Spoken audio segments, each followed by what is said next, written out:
Right now, beneath your feet, there's a world we have barely touched. We have mapped less than a third of our own seafloor. And every mile down, the rules of nature change. The pressure rises, the temperature drops, the sunlight disappears. So let's keep descending, 1 mile at a time. 71% of this planet is covered by ocean. But almost everything you picture living in it stays right here, near the top. This is the sunlight zone. The first 600 feet. Waves. Ships. Whales. Us. It is bright, it is noisy, and it is full of life. And we are about to leave all of it behind. 200 meters down, the light begins to die. Red disappears first. Then orange. Then yellow. By 1,000 meters, there is no sunlight at all. Nothing can photosynthesize here. No plants. No algae. Nothing green. So the animals adapted. Enormous eyes, straining to catch almost nothing. And then they did something stranger. They started making their own light. Imagine living somewhere the sun never rises. Every flash is food, a warning, or something hunting you. 1 mile down, about 1,600 meters. Up here, the air presses on you at about 15 pounds per square inch. Down there, it is over 2,000. That is the weight of a small car, pressing on every single square inch of you. A normal boat hull would crumple like an empty can. Your body would not slowly drown. It would be crushed almost instantly. Which is why we go down inside spheres of titanium, with walls inches thick.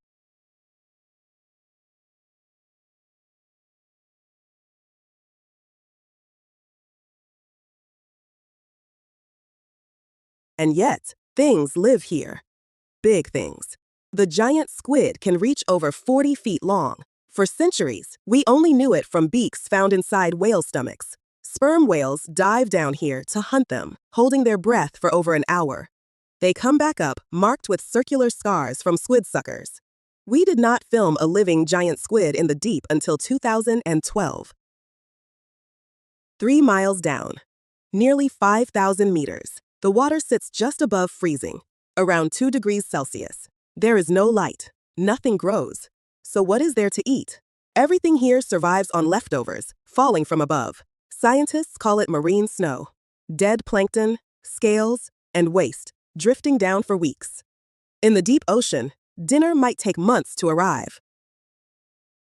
Then, in 1977, scientists found something that broke the rules. Cracks in the seafloor, venting water heated to 400 degrees Celsius. It does not boil because the pressure is far too high. They called them black smokers. And crowded around them was an entire ecosystem. Tube worms, taller than a person. Crabs. Shrimp. None of it depends on the sun. Bacteria turn the chemicals in the vent water into food. We had assumed all life traced back to sunlight. An entire world proved us wrong.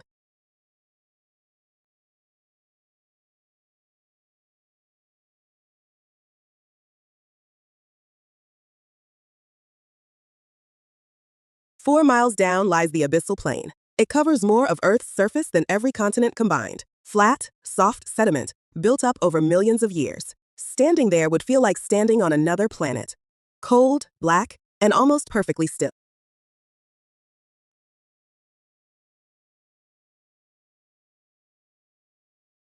But the ocean has one more floor, beneath the floor, the Mariana Trench. And at its lowest point, Challenger Deep, nearly 7 miles down, almost 11,000 meters. Drop Mount Everest into it, upside down, and its peak would still sit more than a mile underwater. The pressure there is over 1,000 times what you are feeling right now. Fewer than 30 people have ever been to the bottom. And even there, life is waiting. The snailfish lives deeper than any fish we know of. Its body is soft and almost see-through. It has no swim bladder, nothing rigid enough inside it to be crushed. The Dumbo octopus flaps ear-like fins through the dark. The sea pig walks across the sediment on tube feet, eating mud.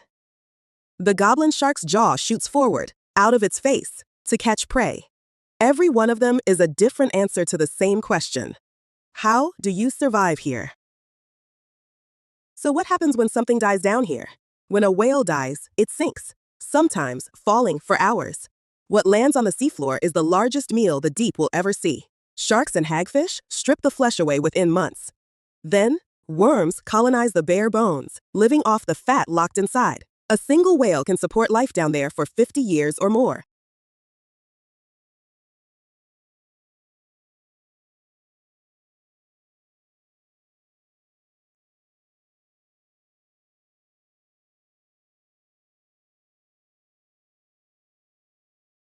We have mapped every continent. We have walked on the moon. We have photographed galaxies billions of light years away. And we still have not seen most of our own seafloor. Tashabla. Somewhere beneath the waves right now, there are creatures no one has ever recorded. Behaviors we have never watched. Whole ecosystems, waiting in complete darkness. The least explored place on Earth is not somewhere far away. It has been beneath us this entire time.